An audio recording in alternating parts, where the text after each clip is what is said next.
Irmãos, eu fiz questão de trazer, só para vocês terem uma ideia, né? Olha, o nosso material e o piloto, vamos assim dizer, é a revista da nossa EBD, da própria editora Cristã Evangélica, né? Tão Grande Salvação. Mas aí a gente vai também em outras fontes, claro que dentro daquilo que nós seguimos de uma teologia reformada. E aí eu trouxe, só para vocês terem ideia, que o desafio, né? Eu trouxe aqui, nós temos aqui essa teologia sistemática do Berkhof. Nós temos essa teologia básica do Ray, Charles Ray. E temos também essa daqui, teologia sistemática do N. Gruden, tá? Então a gente vai lendo, estudando e vai fazendo as ponderações. Tem esse aqui também, que é um livro muito conhecido, que é do Conhecendo as Doutrinas da Bíblia, do Pierman. Meu inglês é muito bom, viu? Eu sou expert em inglês. Então eu trouxe só para vocês. Principalmente esses três aqui são muito bons, esse do N. Gruden. Inclusive, essa teologia do N. Gruden tem a participação de um dos pastores da Cristã Evangélica, que é o pastor reverendo, né, José Humberto. Eu tive até aula com ele lá no CTM. Ele tem uma participação nessa teologia aqui do N. Gruden, tá? Então deixa eu botar para cá para a gente.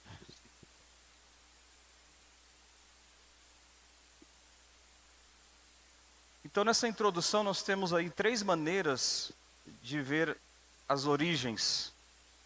Em relação à evolução teísta, eu só vou trazer definições porque não é importante aqui para nós, né? Até porque a gente trata de uma antropologia bíblica. Nós assim entendemos que nós somos da criação, criacionistas, né? Então a evolução ateísta, que todos nós conhecemos a respeito da teoria da evolução, diz o seguinte: afirma que bilhões de anos atrás, já deve ter ouvido muito sobre isso, né? Há muitos bilhões na era não sei quanto, há muitos bilhões de anos atrás, substâncias químicas existentes no mar, influenciadas pelo Sol e pela energia cósmica, acabaram unindo-se por obra do acaso e dando origem a organismos unicelulares. Desde então, vem se desenvolvendo por intermédio de mutações benéficas e de seleção natural, formando todas as plantas, animais e pessoas. O homem descende de animais inferiores, corpo e alma, por um processo completamente natural, dirigido internamente por forças inerentes.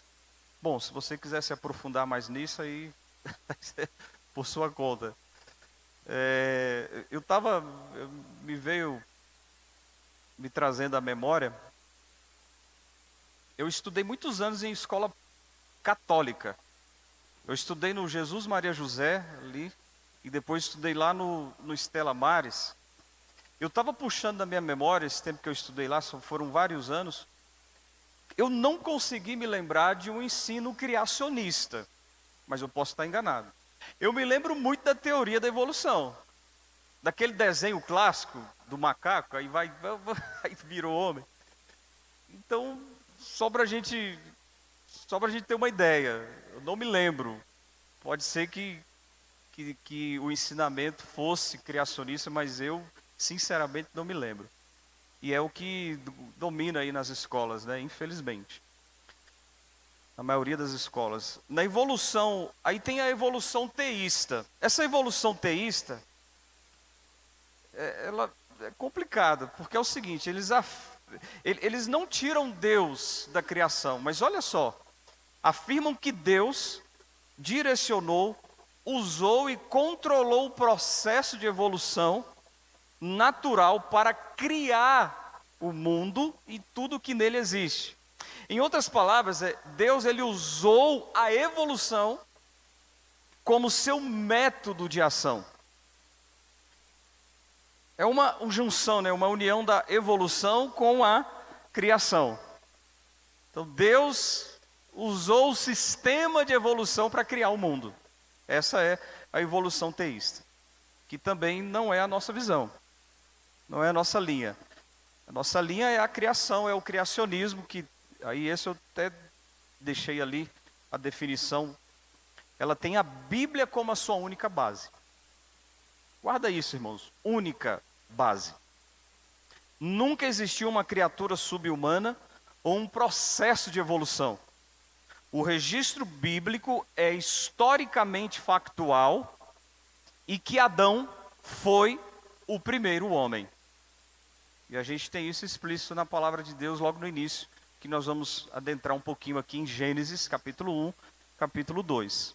Então essa é a nossa visão. Dentro do criacionismo tem linhas, e aí tem ramificações, que aí você pode se aprofundar indo para o seminário, estudando aí teologia sistemática, e é pano para manga, tá?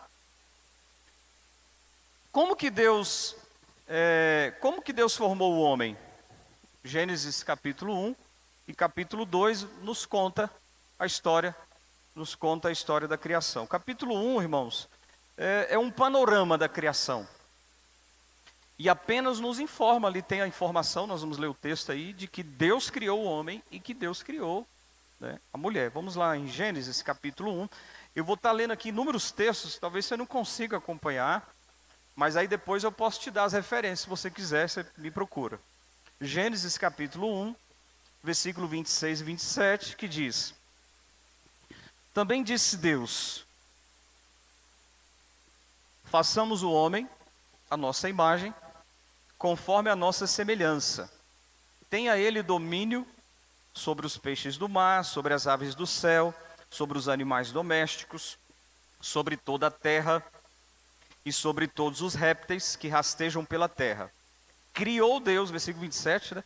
Criou Deus, pois, o homem à sua imagem. A imagem de Deus o criou, homem e mulher os criou. Então o texto é taxativo, foi Deus quem criou o homem e a mulher. Depois a gente vai entrar aqui um pouquinho nessa questão da imagem e da semelhança. No capítulo 1 e capítulo 2 tem algumas palavras ou verbos que mostram a atividade criadora de Deus. Nós temos aí a palavra criar, nós temos a palavra dizer, ou falar, né? Essa é a que nós mais vamos encontrar. No capítulo 1 apenas, essa palavra, lembra? E disse Deus, né? Haja luz, e disse Deus. Pelo menos em 8 versículos aí do capítulo 1. A palavra fazer também, e fez Deus. Pelo menos em 5 versículos. E a gente tem também a palavra formar, que você vai encontrar lá no capítulo 2, que a gente vai ler daqui a pouco, o versículo 7. Que Deus formou o homem, né, do pó da terra. Isso mostra que, em relação à criação, de que Deus ele criou do nada e também fez daquilo que ele criara anteriormente. Ok? Em Gênesis capítulo 1, versículo 27, como eu disse, ele nos informa a respeito da criação do homem e da criação da mulher. E já no capítulo 2, versículo 7, que nós vamos ler daqui a pouco, se você quiser já deixar aberto, não é um outro relato da criação.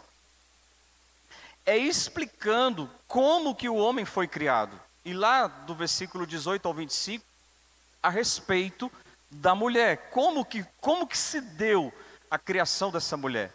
É como se o autor ele pegasse o versículo 26, 27 do capítulo 1 e fizesse um zoom, e aí ele agora vai descrever como se deu a criação desse homem, a criação dessa mulher.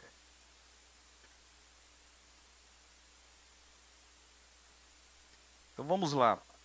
A formação do homem, Gênesis 2, versículo 7, diz assim: Então formou o Senhor Deus ao homem do pó da terra, e lhe soprou nas narinas o fôlego de vida, e o homem passou a ser alma vivente.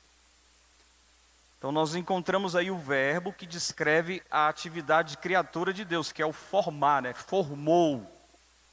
A mesma palavra, essa mesma palavra, esse mesmo vocábulo, ele é usado, ele é empregado lá na relação do oleiro que modela, que cria o vaso. Deixa eu ler o texto lá em Jeremias, capítulo 18, versículo 4 ao 6. Como o vaso que o oleiro fazia de barro, se lhe estragou na mão, tornou a fazer dele outro vaso, segundo bem lhe pareceu.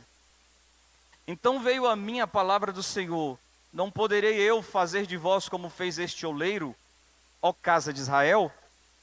Diz o Senhor: eis que como barro na mão do oleiro, assim sois vós na minha mão, ó casa de Israel. Então vai mostrar a ação de um Criador habilidoso, que molda a coroa da sua criação. Ele faz o homem do pó da terra e ele sopra o fôlego de vida, ele ministra vida neste homem. O pó, ele é a origem e o destino final do homem, né?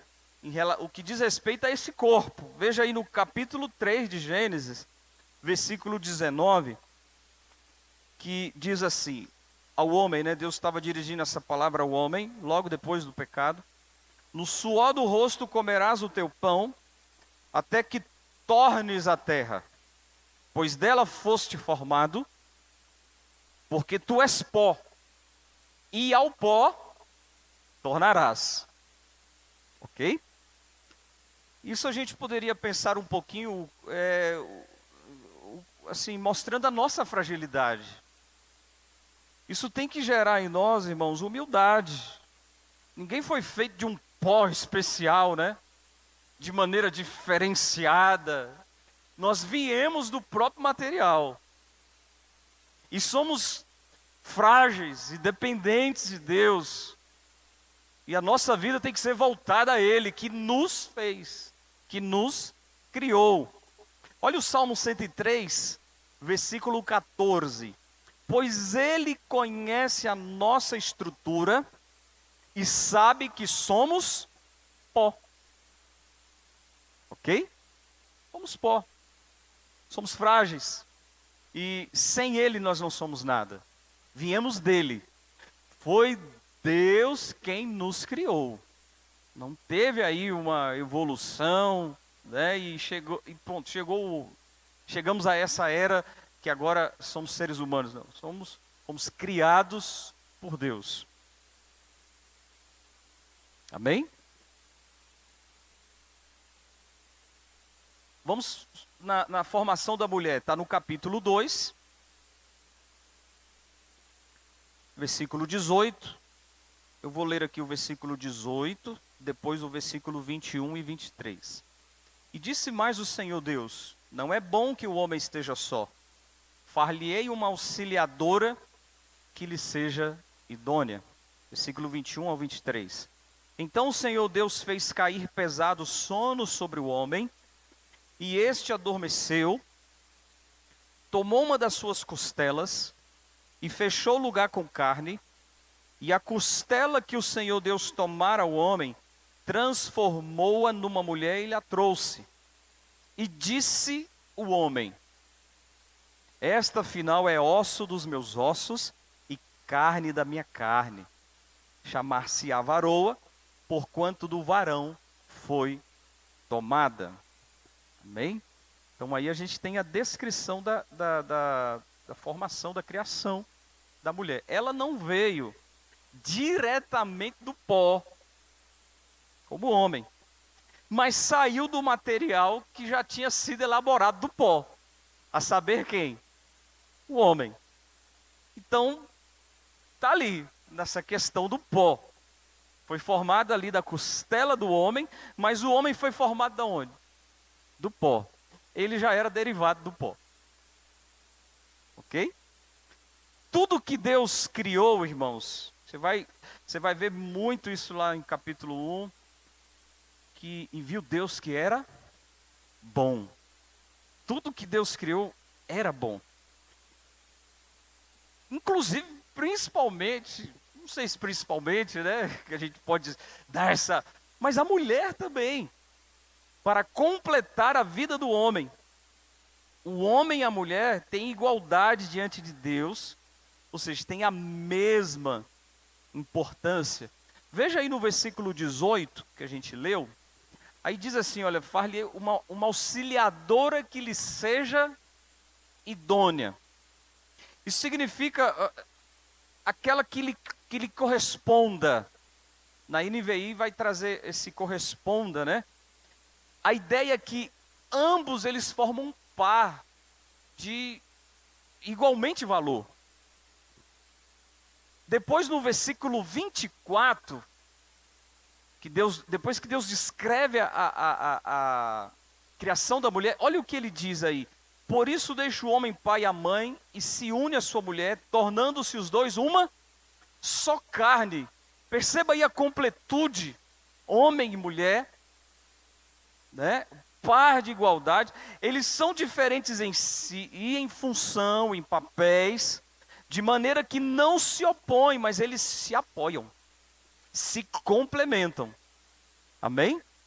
Nós temos aí nesse versículo 24 a instituição do casamento e esse sentido, né? Uma só carne, a completude, a unidade. Eles estão diante de Deus, nós somos iguais. Agora, claro que em questão de funções, de papéis, homem, mulher, tem as suas diferenças, né? Tá bom? Então aí a gente fecha aí a respeito da criação da mulher. Falamos da formação do homem, também da formação da mulher. Agora nós entramos aqui, que aí eu faço uma pergunta para nós. Por que Deus criou o homem? Por que Deus nos criou? A Bíblia vai responder sobre isso, né?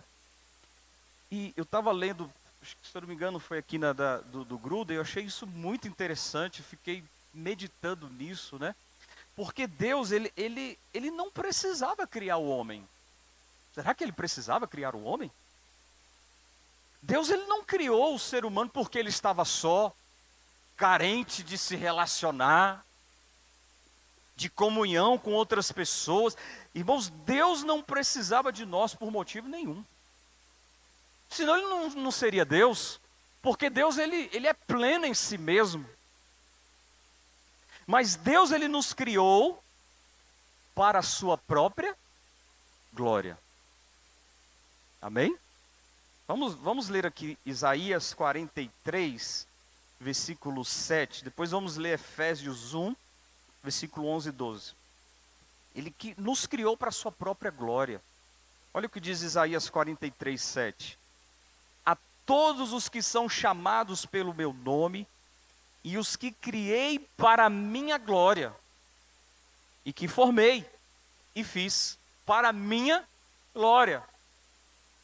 Efésios 1, versículo 11 e 12. Nele digo, no qual fomos também feitos herança, vem falando de Jesus, predestinados segundo o propósito daquele que faz todas as coisas conforme o conselho da sua vontade, a fim, olha a finalidade, de sermos para louvor da sua glória.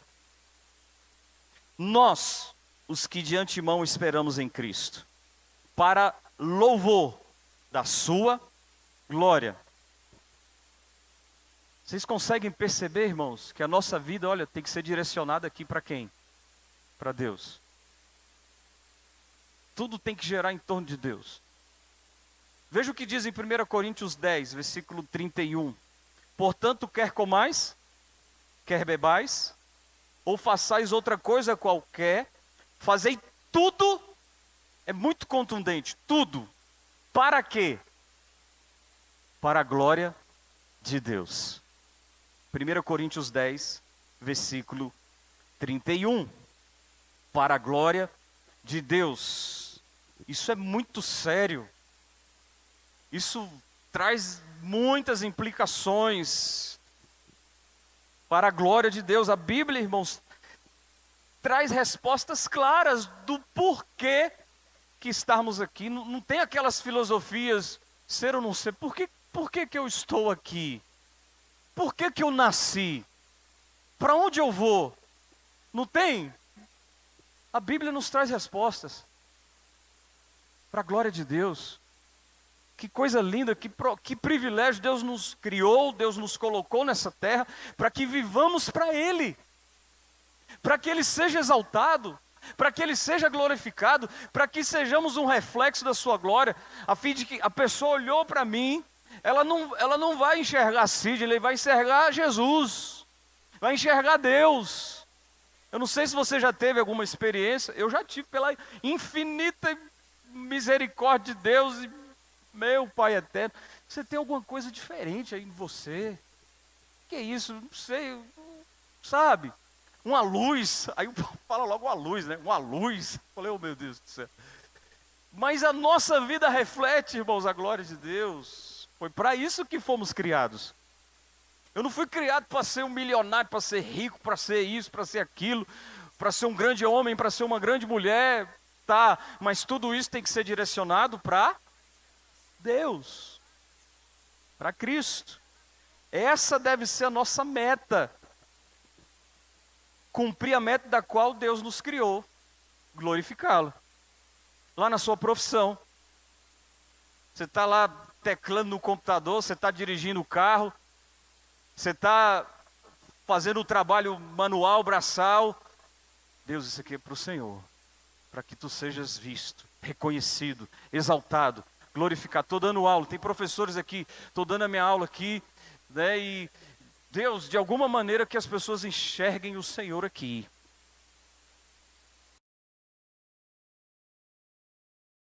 E desfrutamos aí disso, de Deus, Deus se alegra conosco. Deixa eu ler alguns textos aqui, Isaías capítulo 62, versículo 5. Porque como jovem desposa a donzela, assim teus filhos te desposarão a ti, como o noivo se alegra da noiva, assim de ti se alegrará o teu Deus. Sofonias 3,17 diz: o Senhor teu Deus está no meio de ti, poderoso para salvar-te. Ele se deleitará em ti com alegria, renovar-te-á no seu amor, regozijar-se-á em ti com júbilo. Eu fiquei pensando, irmãos, será que a minha vida é motivo de alegria para Deus? Deus se alegra comigo? Deus se alegra porque tudo que eu faço, tudo, eu estou sempre direcionando para Ele, eu estou sempre apontando para Ele. Importa que eu diminua e que Ele cresça e seja reconhecido. Porque Deus nos criou, irmãos, nós temos esse propósito, dar glórias a Ele, sempre a Ele. Aquilo que o André disse aqui de manhã é mais pura realidade. É uma guerra dentro de nós, a gente quer ser reconhecido. Eu quero que meu nome seja dito. Eu quero que alguém me elogie. Eu quero que alguém chegue para mim e me abrace. Olha, poxa, você isso. Sabe, a gente parece que tem esse tipo de necessidade que não tínhamos que ter. Porque a direção tem que ser voltada sempre para Ele, para Deus, para Cristo, que nos salvou, que nos livrou da morte e do pecado. Amém?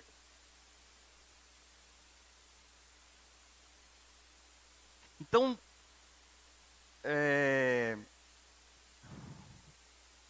vamos aqui, deixa eu ver aqui, irmãos, é isso aí agora. O homem, a imagem de Deus, vamos falar um pouquinho sobre isso aqui, tá?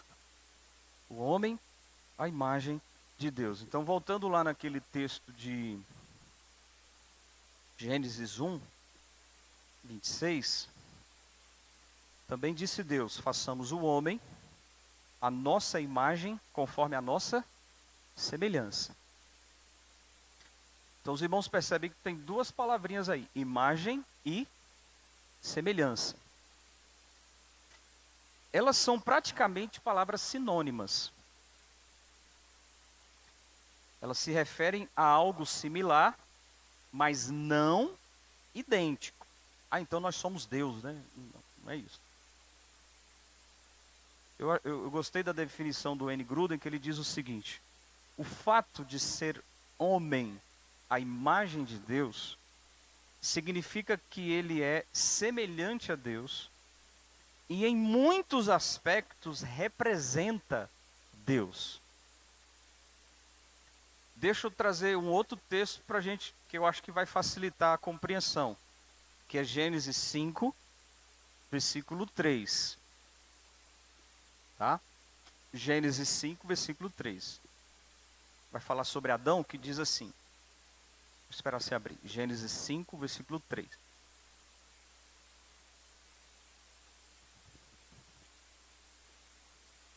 Viveu Adão 130 anos e gerou um filho à sua semelhança, conforme a sua imagem, e lhe chamou Sete. Esse filho veio depois e infelizmente lá aconteceu o assassinato, né, de Abel. Caim matou Abel, mas aí Deus dá esse outro filho para Adão, que se chamava Sete. Então, os irmãos percebem que é a mesma sistemática, e Adão, né, gerou um filho segundo a sua semelhança, conforme a sua imagem. Sete, ele era idêntico a Adão? Óbvio que não, né? Ele não era idêntico a Adão. Mas ele era como Adão em muitos aspectos. É aquela relação, para tentar ficar mais claro, a relação de filho com o pai. Às vezes eu ouço muito, você já deve... Não, mas você é a cara do seu pai, né? Eu estava lá com o pessoal, aí o rapaz foi tirar foto com o filhinho. E quando eu olhei, eu falei, meu Deus do céu, me parece Xerox do pai. Igualzinho. A gente, igualzinho, sem tirar, sem pôr.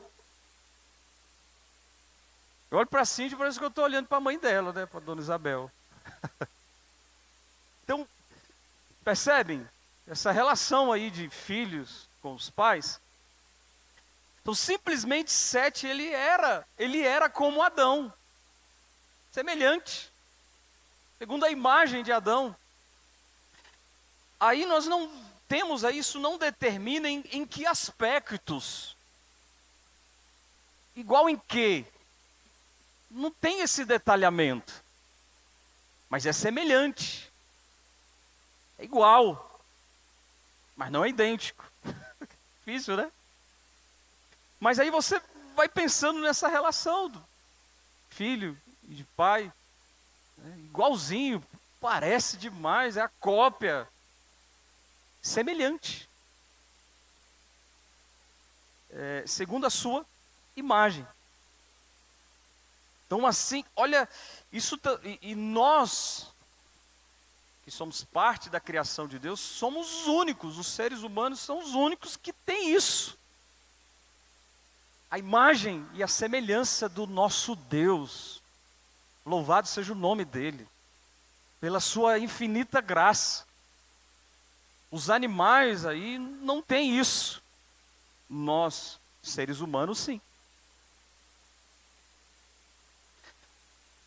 Aí eu pergunto para nós aqui, com o pecado, pois nós vamos adentrar mais sobre o pecado, com a queda, o homem ele perdeu a imagem de Deus?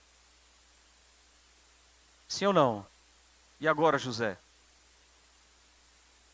Alguém já está, o André ali já sabe a resposta. Perdemos a imagem de Deus?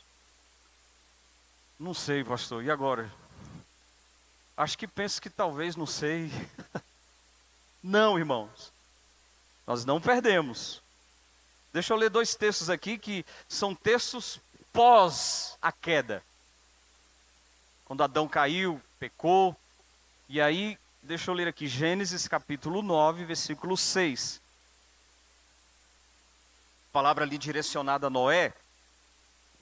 Já se avançaram alguns anos, né? Depois da queda. Aí diz o seguinte, aí versículo 6. Se alguém derramar o sangue do homem, pelo homem se derramará o seu. Aqui tem as discussões, que não é o nosso assunto, sobre a questão da pena de morte, né? Não é o nosso tema, tá? Se alguém derramar o sangue do homem, pelo homem se derramará o seu. Por quê? Por que isso? Porque Deus fez o homem segundo a sua imagem. O homem continua sendo a imagem de Deus. Né, Marileia? Vai lá para Tiago, capítulo 3, versículo 9. Vou esperar você abrir aí. Mexe aí na Bíblia, rapidão, ou no celular, no aplicativo da Bíblia.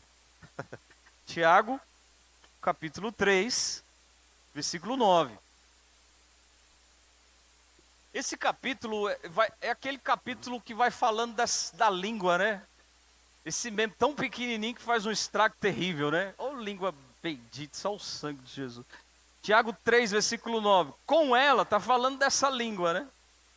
Com ela bendizemos ao Senhor e Pai, e também com ela amaldiçoamos os homens, olha aí o macro, feitos à semelhança de Deus. Amém? Feitos à semelhança de Deus. Então, a resposta é clara, né? Com o pecado, o homem não perdeu a imagem de Deus. Todavia, como o homem pecou, ele sem dúvida não é plenamente semelhante a Deus como era antes do pecado. O Wayne Grudem ele vai usar uma expressão de que houve uma distorção, né? A imagem ficou distorcida. Lá em Eclesiastes capítulo 7, versículo 9 diz: eis que os que tão somente achei que Deus fez o homem reto, lá, reto, pleno, perfeito, sem pecado, mas ele se meteu em muitas astúcias. Essa astúcia aí diz sobre esperteza, né? Querer tomar proveito, busca de benefícios aí na vantagem, nas custas de outras pessoas. Então lá no início, né? Reto, perfeito. Mas o homem enredou pela questão do pecado, que a gente vai entrar aí em questão de pecado em lições posteriores. Agora um detalhe aqui, importante a gente ter isso daqui. A verdadeira natureza do homem, a imagem de Deus, ela também se revelou na vida terrena. De quem? De Cristo, irmãos. Cristo. Como homem, ali estava a plena imagem de Deus aqui nessa terra. Bendito seja o nome do nosso Deus. E a redenção de Cristo, em Cristo, ela vem essa recuperação gradual da imagem de Deus em nós, que foi distorcida, que por causa do pecado sujou. E nós vamos ver isso nas cartas de Paulo. A partir do momento que nós entregamos a nossa vida a Cristo, porque nele, nós vamos ler depois do texto que fala isso, é a plenitude dessa imagem de Deus, e graças a Cristo, essa imagem de Deus vai sendo recuperada em nós gradativamente, até quando chegarmos na glória. Colossenses 3, versículo 10, eu vou ler 3 textos em relação a isso, olha, Colossenses 3, 10, 2 Coríntios 3, 18, Romanos 8, 29.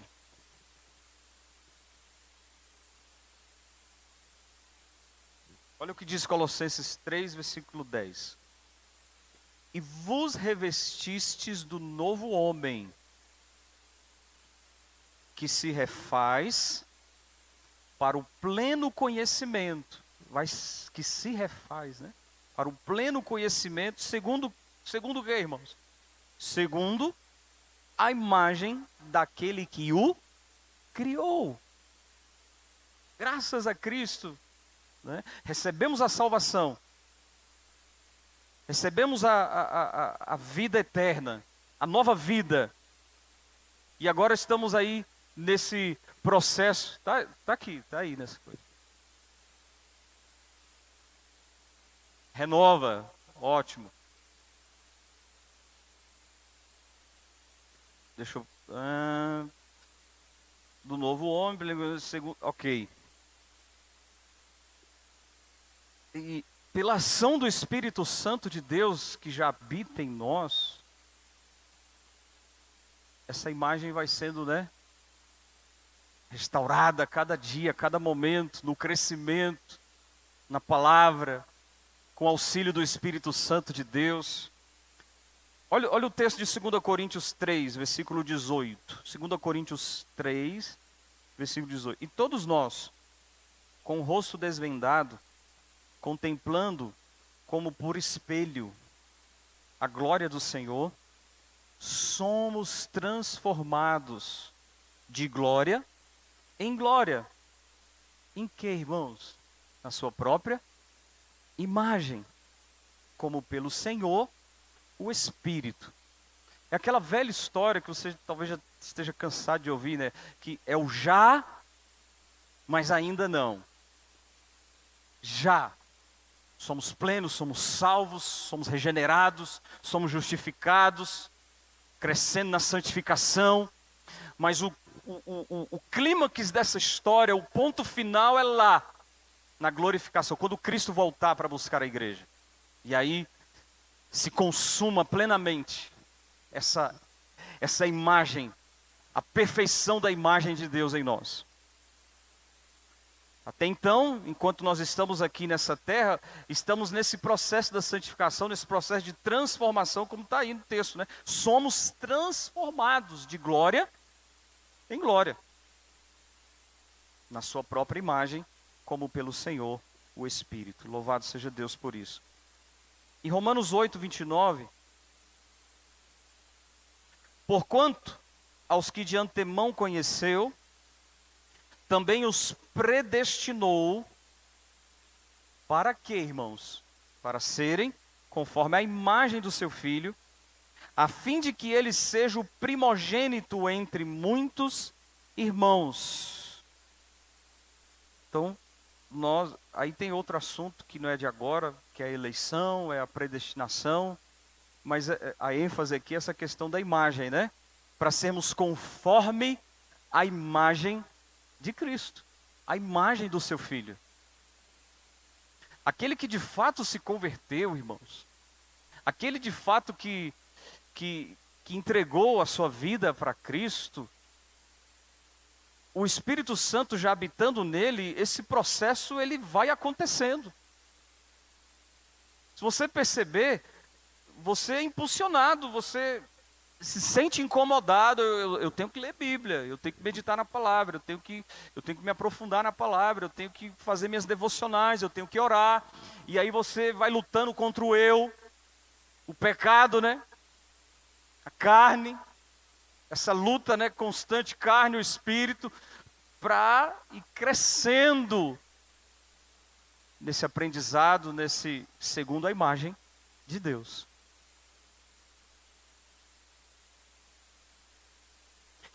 E como eu disse, olha, lá no final dos tempos, na volta de Cristo, quando Cristo voltar, a completa, aí sim, é a consumação total, plena, né? Da completa restauração da imagem de Deus em nós. 1 Coríntios 15, 49, diz o seguinte: e assim como trouxemos a imagem do que é terreno, devemos trazer também a imagem do celestial. E no Novo Testamento, irmãos, vai enfatizar que o objetivo de Deus, ao criar o homem à sua imagem, ela se realizou completamente em Cristo Jesus. Deus falhou em criar o homem? Claro que não, irmãos. Óbvio que não.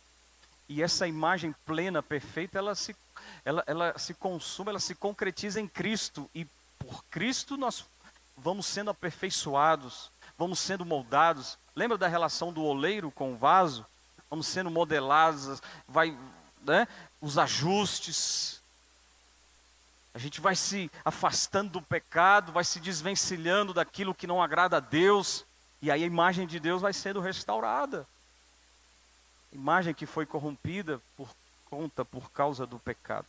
2 Coríntios 4:4 diz assim, texto muito conhecido, que diz assim, olha, nos quais o Deus deste século cegou o entendimento dos incrédulos, para que lhes não resplandeça a luz do evangelho da glória de Cristo. Cristo, né? O qual é a imagem de Deus. Ele é o próprio Deus. Ele, enquanto, né, estava aqui nessa terra, aí é 100% Deus, 100% homem, plena. Ali está a imagem. Olhando para Cristo, estava olhando para Deus, porque Ele é Deus. Amém?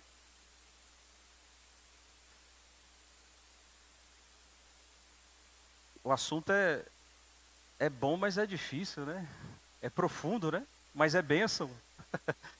Olha Colossenses 1, versículo 15. Este, falando de Jesus, né? Este é a imagem de Deus invisível, do Deus invisível, o primogênito de toda a criação. Ele é a imagem do Deus invisível. Deus Pai é Espírito, como diz a palavra. Mas olhando para Cristo, Jesus diz, vocês olhem para mim e vocês estão vendo o Pai. Ele é a imagem do Deus invisível. E quando Ele se manifestar, irmãos, isso é uma referência à segunda vinda de Cristo, quando Jesus voltar para buscar a igreja. Ele prometeu. Devemos guardar firmes a esperança disso. Lembra lá de Hebreus capítulo 10? Os irmãos creem que Jesus voltará para buscar a igreja? Amém? Porque às vezes tem gente, será que isso aí é verdade? Tem gente dentro de igreja que, será que a Bíblia é a palavra de Deus? Complicado, né? 1 João 3, versículo 2 diz assim. Você pode abrir esse texto? Eu queria que você abrisse esse texto. 1 João 3, versículo 2.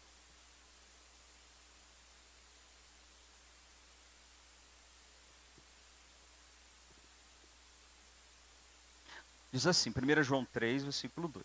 Amados, agora somos filhos de Deus e ainda não se manifestou o que havemos de ser. Sabemos que quando Ele se manifestar, seremos semelhantes a Ele, porque haveremos de vê-lo como Ele é. Isso está falando lá de quando Jesus vier, quando se manifestar, os finalmente. Seremos transformados, né? Seremos semelhantes a Ele, diz aí o texto, porque haveremos de vê-lo como Ele é. Isso é motivo, sim, de consolar o nosso coração, né, irmãos? Vale a pena, a gente tem que aguentar aí as dificuldades, o sofrimento, é doença, é isso, é aquilo, é problema que não acaba mais, né? Mas esse tempo aqui na terra é o tempo mais breve da nossa história. Depois é a glória, né? Bendito seja o nome do Senhor. Vale a pena aguentar firme, olhando para... A gente tem que olhar para Ele, irmãos. A gente não pode ficar olhando aqui para o problema, para a dificuldade, olha o tamanho do gigante. Não, olhe para Deus, para Cristo. A gente não pode perder essa referência jamais, em nome de Jesus. Então vamos aqui para os finalmente, que é outro assunto aqui desafiador para nós, que é em relação à constituição humana. Como é classificado o homem, né? A mulher e o homem. Tem duas linhas aí para explicar isso, que é a dicotomia e a tricotomia. A dicotomia, ela diz que nós somos corpo, a dicotomia, corpo, alma ou espírito. Como diz um desses aqui, o Ryan, ele traz o seguinte: o homem é formado de duas substâncias. A material é a visível, aqui estamos vendo aqui, cada um tem, e a imaterial, que é alma ou espírito. Tá? Alma e espírito, eu estou dentro da dicotomia, tá bom? Alma e espírito, quais são os argumentos aí daqueles que são da linha da dicotomia? Alma e espírito são usados de maneira intercambiável, ou seja, como sinônimas, para falar dessa parte imaterial do homem. Deixa eu tentar explicar isso com alguns textos aqui, só para você perceber, tentar perceber isso. Eu vou ler Gênesis 41:8 e Salmos 42:6. Presta atenção, olha o que diz Gênesis 41, versículo 8. Estava falando lá de Faraó. De manhã, achando-se ele de espírito perturbado, mandou chamar todos os magos do Egito e todos os seus sábios e lhes contou os sonhos. Mas ninguém havia que lhe os interpretasse. Então veja aí o início do versículo. De manhã, achando-se ele de espírito perturbado. Estava agoniado por dentro, né? Você já sentiu assim, aquela agonia, aquele negócio? Não está legal. Tem alguma coisa acontecendo. Você fica, né, perturbado, angustiado. Aqui vai usar espírito, né? Espírito perturbado. Aí deixa eu ler agora Salmo 42, versículo 6. Dentro daquele argumento que eu passei para vocês, são palavras que elas se intercambiam, né? Sinônimas. Salmo 42, versículo 6. Escrito por Davi. Sinto abatida dentro de mim a minha alma. Lembro-me, portanto, de ti nas terras do Jordão e no Monte Hermon e no outeiro de Mizar. Então lá em Gênesis você vê espírito perturbado. E em Salmo fala da alma, né, abatida. Então assim, está falando da mesma situação, daquela agonia lá dentro. O texto falou de espírito, o outro falou da alma. Então aí os dicotomistas vão dizer que são palavras que elas são intercambiáveis, ou seja, sinônimas. Então o homem é formado de duas, a parte material e a parte imaterial. Deixa eu citar outros dois textos para tentar exemplificar isso aqui, irmãos. Hebreus 12, 23 vai dizer assim, ó, Hebreus 12, 23. E a igreja dos primogênitos arrolados no céu, e a Deus, o juiz de todos, e aos espíritos dos justos, aperfeiçoados. O contexto vai falando daqueles que já morreram, aos espíritos dos justos, aperfeiçoados. Aí em Apocalipse, esse foi Hebreus 12, 23. Em Apocalipse 6, versículo 9. Quando ele abriu o quinto selo, eu vi debaixo do altar as almas daqueles que tinham sido mortos por causa da palavra de Deus e por causa do testemunho que sustentavam. Só para você tentar entender, o texto falou o quê? De espírito, né? Aí o outro texto fala de alma. Então os dicotomistas vai trazer, são palavras intercambiáveis, sinônimas. Está falando do mesmo assunto. Alma e corpo, quando são citados juntos, sempre faz a referência à totalidade do homem. Mateus 10, 28. Olha o que diz esse texto. Não temais os que matam o corpo e não podem matar a alma. Temei antes aquele que pode fazer perecer no inferno, tanto a alma como o corpo. Consegue entender que está falando do homem como um todo? Corpo, a parte material, e a alma, a parte imaterial, aquela que não se vê. Então o espírito está ali junto com a alma, está embutido aí. São palavras intercambiáveis. 3 João, versículo 2, olha. Amado, acima de tudo, eu faço votos por tua prosperidade e saúde. Saúde, né, relacionada ali ao corpo. Assim como é próspera a tua alma. Então ele deixou de fora o espírito, só quer que ele seja próspero no corpo e só na alma, e o espírito ficou de fora. O espírito está ali, embutido na alma. Palavras intercambiáveis. É? 3 João, versículo 2. Certinho? Tá errado não, né? É porque só tem um capítulo, Obrigado. E aí, finalizando essa questão da dicotomia, Alma e espírito, o que está na alma e espírito? O pensamento, a vontade, a afeição e a consciência. Tá bom? E a outra linha, irmãos, esses livros que eu trouxe aqui para vocês, o Wayne Grudem, o Ray, o Berkhoff, eles são todos dicotomistas. Eles são dessa linha de que o homem é corpo, alma ou espírito. E tem um outro aqui que eu trouxe, que é esse do Pirman, ele ficou meio no cima do muro, sabe? Parece que ele é tricotomista. A tricotomia, o homem ele é composto por 3 partes, aí ele vai fazer mesmo essa separação, que o homem ele é corpo, ele é alma e ele é espírito. Alma e espírito aqui são distintos, né? Em função e substância. Aí tem uma definição, eu não sei se já viram, eu acho que nem existe mais essa Bíblia, que era a Bíblia de estudos, como é que é o nome do cara aqui? Oi? Scofield. Gente, vocês são bons demais. Olha o que ele diz, Scofield. Porque ele é tricotomista. Ó.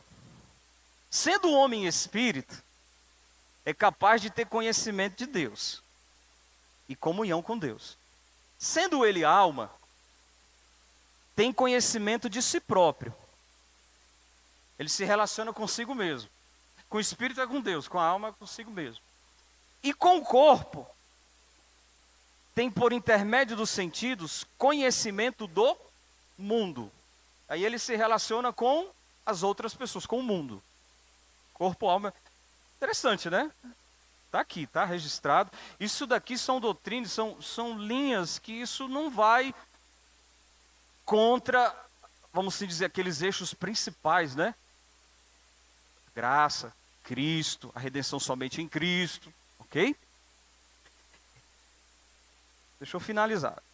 Na alma, eles argumentam que na alma está a imaginação, a memória, o entendimento. E no espírito, a razão, a consciência e a vontade. E os textos que são, os principais textos que são utilizados para defender essa tese da tricotomia é 1 Tessalonicenses 5, 23 e Hebreus 4, versículo 12. Deixa eu ler aqui, 1 Tessalonicenses 5, 23. Não passei. Desculpa, aí. Obrigado, Mari. 1 Tessalonicenses 5, 23. O mesmo Deus de paz vos santifica em tudo. E o vosso espírito, alma e corpo sejam conservados íntegros e irrepreensíveis na vinda do nosso Senhor Jesus Cristo. Então aí ele está aí, né? Olha aí. Tem essa separação aí, corpo, alma e espírito. Mas é importante você entender todo o contexto do texto, o que vinha falando. Esse texto não é para mostrar que há essa separação. Dentro do contexto, a ênfase do texto é mostrar a responsabilidade de que o processo de santificação ele tem que ser pleno em nós, total. Que temos essa responsabilidade. Paulo vai falar lá em Romanos que devemos apresentar os nossos corpos, né, como um sacrifício vivo, santo a Deus, que é o vosso culto racional. É importante a gente entender a ênfase, qual é o assunto do texto principal. Hebreus 4:12 diz assim, porque a palavra de Deus é viva, eficaz e mais cortante do que qualquer espada de 2 gumes, e penetra até ao ponto de dividir alma e espírito. Essa é alma e espírito, juntas e medulas, e é apta para discernir os pensamentos e propósitos de coração. Tá vendo aí? Então, alma e espírito são diferentes. Então, o homem é tricotomia, né? Corpo, alma e espírito. Mas qual é a ênfase do texto? É a palavra de Deus. Que a palavra de Deus, ela não deixa nada escondido. Ela prescruta todo o nosso ser. A ênfase é o poder, o alcance da palavra de Deus. É isso, irmãos. E aí a gente teria que ter muito mais tempo para, porque esses aqui que eu falei para vocês que eles são dicotomistas, eles vão trazer umas explicações até mais profundas em relação a esses dois textos. O verdadeiro sentido, né? Aí a gente não pode ficar em cima do muro. Eu tô mais nessa linha da dicotomia, corpo, alma ou espírito, tá?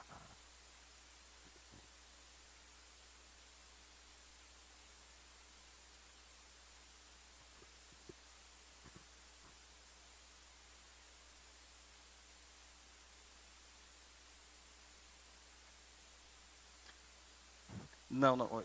Aí essa questão quando você citou aí só tem o Espírito, é o Espírito Santo de Deus. Que aí ele vem e entra. Aí eu também, aí eu estou recebendo o Espírito. Foi isso que eu entendi?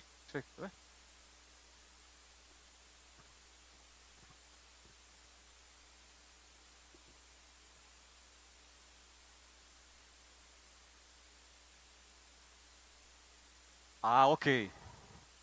Espírito, isso. Ah, ok. Sim, aí sim.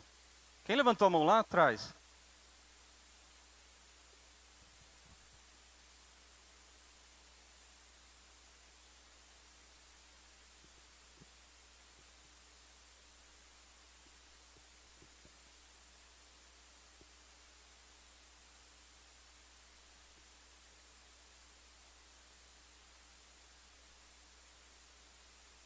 Eu, nas leituras que eu fiz, eu não vi algo específico sobre a questão do cérebro, né? O cérebro está aqui fazendo parte do corpo. Aí pensamentos, emoções, são coisas, eu não sei se seria essa palavra abstrata, que você não pode apalpar, que aí fariam parte da alma ou espírito.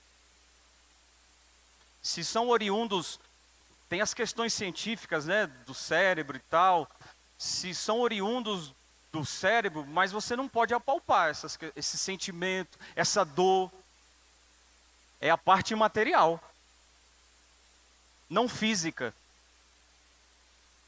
né? Espírito Santo não é o Espírito aqui que acho que você está confundindo. É a formação do homem.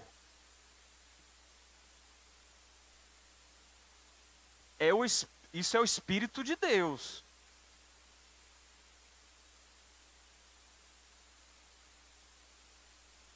O Espírito ele vai habitar nessa parte imaterial, na alma ou espírito.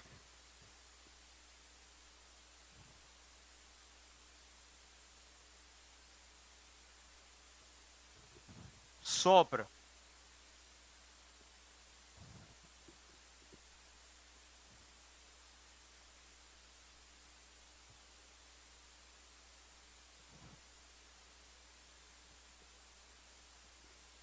É isso aí.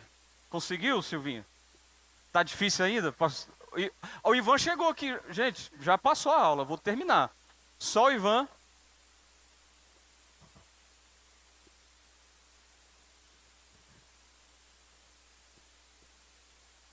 Foi o que a gente acabou de.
A definição que Scofield, né, traz parece que é mais fácil de entender, né?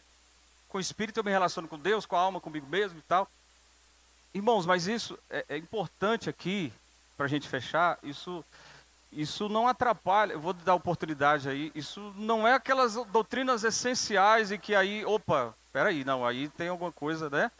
Mas a explicação que o Anderson trouxe lá para a gente, eu acho que vale a pena você guardar e estudar um pouquinho mais sobre isso. No momento que Deus soprou lá, ó, alma, a parte matéria, a vida, alma e espírito com E minúsculo. Entendeu? O Eliezer tinha pedido aqui, irmão Jaime, depois o senhor.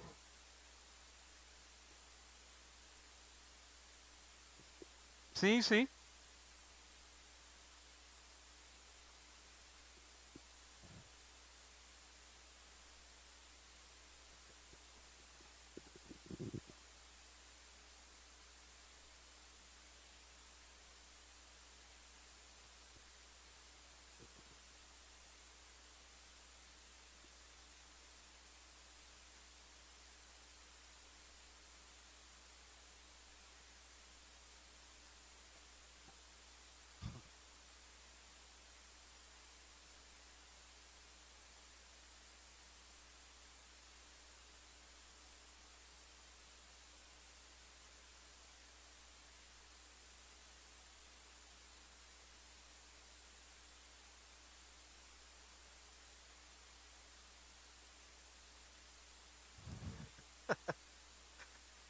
Obrigado, Eliezer. Perfeito. Seu Jaime, eu vou fechar, tá?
Amém.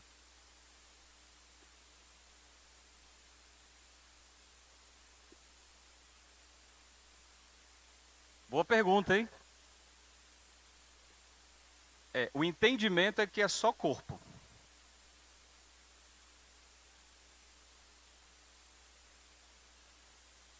O instinto, o cérebro.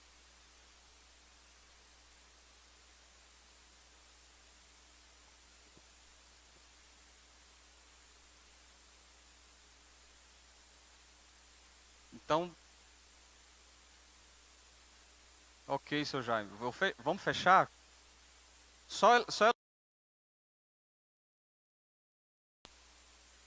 tem perguntas difíceis, gente. Tem perguntas que você vai ler um livro de teologia aqui, você hã?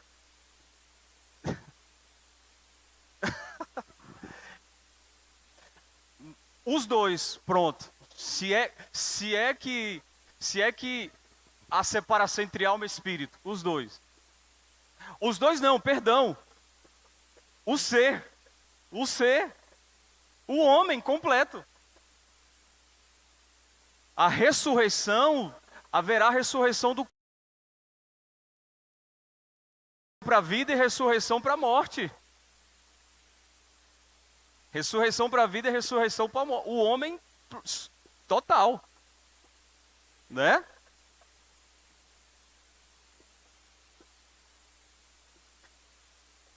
Aí é outro assunto aí já. Ó, o pessoal já está indo embora. Vamos terminar? Vamos ficar de pé para a gente encerrar? Legal, né? É o que o pastor arrumou para nós. Obrigado, viu, pastor? Amém. Vamos orar, gente. Eu queria que você ficasse com 3 perguntas aqui para sua reflexão. Nós temos vivido para a glória de Deus, irmãos? Vamos pensar um pouquinho no propósito, por que fomos criados. Depois você... E aí, alma, espírito, né? Nós temos vivido para a glória de Deus, irmãos? Nós temos feito tudo para a glória de Deus? Porque o texto é claro, tudo, né? A nossa vida é um reflexo da glória de Deus?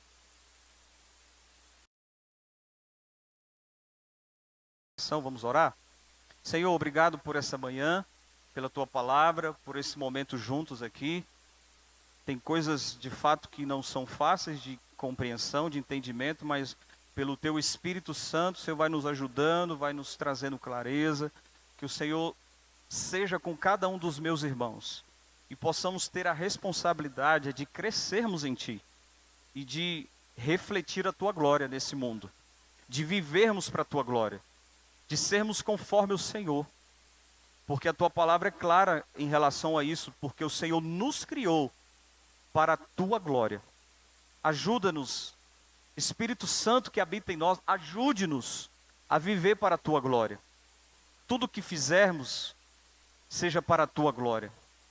Obrigado, tenhamos um restante de tarde na Tua presença e à noite possamos estar aqui novamente para aprendermos mais, em nome de Jesus. Amém. Graça e paz, Deus abençoe, tá bom?